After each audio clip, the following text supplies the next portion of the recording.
వాక్యం పట్ల ఆసక్తి కలిగి వాక్యం వింటున్న మీ అందరికీ యేసుక్రీస్తు వారి అతి శ్రేష్టమైన నామంలో నా శుభాలు తెలియజేసుకుంటాను. ఈరోజు ఒక ఆసక్తికరమైన అంశాన్ని మీతో పంచుకోవాలని ఆశపడుతున్నాను. ఈరోజు క్రైస్తవులైన మనం అందరము ప్రతిరోజు ప్రార్థన చేసుకుంటూ ఉంటాం. మీరు కూడా ప్రతిరోజు ప్రార్థన చేసుకుంటారు కదండి. అయితే మనం చేసే ప్రార్థన ఎవరికి చేస్తున్నాం? తండ్రికా, కుమారునికా? ఈనాడు ప్రార్థనలు ఎలా ఉంటాయంటే ఒక 2 లైన్లో మీకు చెప్తాను. అవగాహన లేక చాలా మంది ఇలా చేస్తూ ఉంటారు. అయితే ప్రారంభంలో ప్రార్థన కొంతమంది పరలోకమందున మా యేసయ్య అంటారు, మరి కొంతమంది మధ్యలో యేసయ్య యేసయ్య అని సంబోధిస్తూ ఉంటారు. మరి ఇది వాక్యానుసారమైందా? ఒకసారి మనం వాక్యపు వెలుగులోకి వెళ్ళి ఆలోచన చేద్దాం.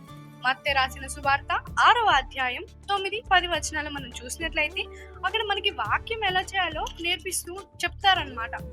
ఒకసారి 9-10 వచనాలు చూద్దాం. కాబట్టి మీరు ఈలాగ ప్రార్థన చేయుడి అని ఉంటుంది. పరలోకమందున మా తండ్రి అని అక్కడ రాసి ఉంటుంది. అంటే ఇప్పుడు మనం ప్రార్థన ఎవరికి చేయాలండి? తండ్రికి చేయాలి. అలాగే ఇంకొక రిఫరెన్స్ మనం చూసినట్లయితే యోహాను రాసిన సువార్త 17వ అధ్యాయం 11వ వచనం. యోహాను రాసిన సువార్త 17వ అధ్యాయం 11వ వచనం. ఆ కింద వచనాన్ని మనం చూసినట్లయితే అక్కడ పరిశుద్ధుడు అయిన తండ్రి అని ఉంటుంది. అంటే మనము ప్రార్థన అనేది తండ్రికి చేయాలండి. మరి ఎవరి నామంలో అడగాలి? అదే యోహాను రాసిన సువార్త 15వ అధ్యాయం 16వ వచనం మనం చూసినట్లయితే 15వ అధ్యాయం 16వ వచనం. ఇక్కడ మీరు నా పేరిట తండ్రిని ఏం అడుగుతారో అది ఆయన మీకు అనుగ్రహించును అని ఉంటుంది. అంటే ఇక్కడ యేసుక్రీస్తు వారు నా పేరిట తండ్రిని అడగండి అని సంబోధిస్తూ ఉంటారు. మరి ఇంకొక రిఫరెన్స్ మనం చూద్దామండి. కొలసీలకు రాసిన పత్రిక 3వ అధ్యాయం 17వ వచనం. 3వ అధ్యాయం కొలసీలకు రాసిన పత్రిక 17వ వచనం.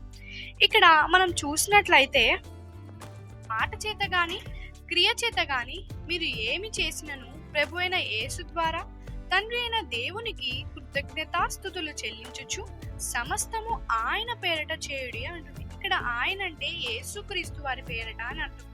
అందుకే ప్రార్థన అనేది తండ్రికి చేస్తూ ఎవరి నామంలో అడగాలంటే యేసుక్రీస్తు వారి నామంలో అడగాలి. అలాగా మనం తండ్రికి ప్రార్థన చేస్తూ యేసుక్రీస్తు వారి పేరిట అడుగుతూ మన ప్రార్థనలకి జవాబులు తెచ్చుకుందాం. ఈ నా మాటలు మీకు అర్థమయ్యాయని అనుకుంటున్నాను. వందనాలు.